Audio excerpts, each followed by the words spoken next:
वाराणसी से दुनिया तक की ये कहानी सिर्फ एक फिल्म का सफ़र नहीं, बल्कि एक विश्व की तरफ खुले दरवाजे का प्रारंभ लगती है।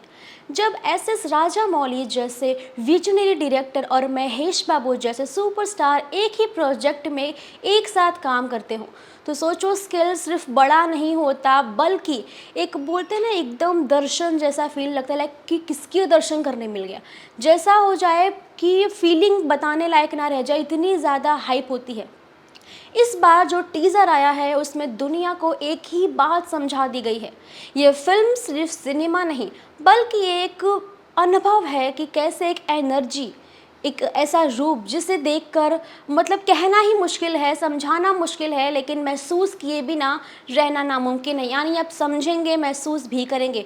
वाराणसी का नाम ही ऐसा है जहाँ से समय की बोलते ना धड़कन शुरू होती है। वो अगर देखेंगे कि किस तरह से इसको बारे में जो बताया गया, जो प्रेजेंट किया गया, सबसे अलग है। राजामौली ने इस प्रोजेक्ट की बोलते ना हार्ट बीट एकदम बढ़ा दी है कि कैसा बन रहा है, किस तरह से विजुलाइज किया गया और कैसे प्रेजेंट किया गया है। महेश बाबू का जो लुक है वो रुद्र जैसे है, यानी आग से निकला हुआ रूप लगता है। एक बोलते ना एक तेज जैसा दिखाई देगा फेस पे, प्रकाश भी है, अंधकार भी है, और दोनों मिलकर वो अद्भुत बोलते हैं ना बैलेंस बना रखा है, जिसे देखकर एक मॉडर्न माइथो के हीरो जैसा भी फील होगा कि मतलब मॉडर्न भी है और माइथो भी है। सही सबसे बड़ा अलग अंदाज देखने मिलेगा। महेश बाबू का जो बोलते हैं ना एक जो लुक है पूरा एकदम पुरानी कथाओं बोलते देखते हैं ना, उसके बारे में बताया गया है।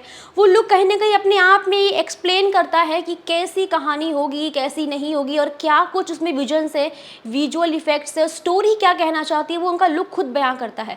राजामौली ने हमेशा वर्ल्ड बिल्डिंग की एक बात हमेशा सिखाई है। उन्होंने वर्ल्ड के अंदर जो ऐसे वर्ल्ड्स क्रिएट किए, यानी जो दुनिया नहीं सोची है वो भी दिखाना, ग्लिम्स दिखाना, टाइम ट्रैवल तक करवा दिया। और इसके बाद देखा जाएगा काफ़ी कुछ देखने मिलेगा। और सबसे बड़ी चीज़ है केमिस्ट्री, जो एक साथ देखने मिल रही है प्रियंका चोपड़ा के। अगर आपने थोड़ा भी देखा होगा तो आप समझ जाएंगे कि दोनों की जो केमिस्ट्री प्रेजेंट की गई है, एक तरह से देखा जाए कि प्रियंका काफ़ी दूर थी अभी फ़िलहाल अपने बॉलीवुड से, इंडस्ट्री साउथ से दूर थी, लेकिन आती है जो चमक दिखाई है वो देखने लायक है।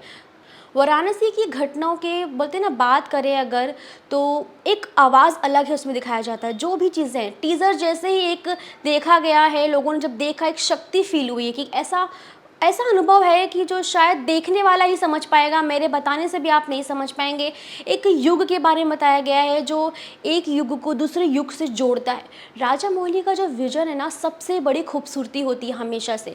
वो हमेशा भारत की ऐसी कई कहानियाँ, कथाएं ले आते हैं दुनिया की, जो बोलते हैं ना ज़ुबान होती है, जो ऐसा पेश करते अपनी ज़बान में और अपने विजन्स में कि इंसान देखते ही रह जाए। और स्टोरीज़ हमेशा से जानी मानी होती है। वाराणसी का जो सिनेमैटिक है, जो एक नगरी दिखाई गई है, वो बहुत अलग दिखाई गई है। जहाँ पे आप देखेंगे कि वो जगह अपने आप में एक ऐसा विजन, जैसे लग रहा है कि हम सचमुच उस प्लेस पे बैठे हैं।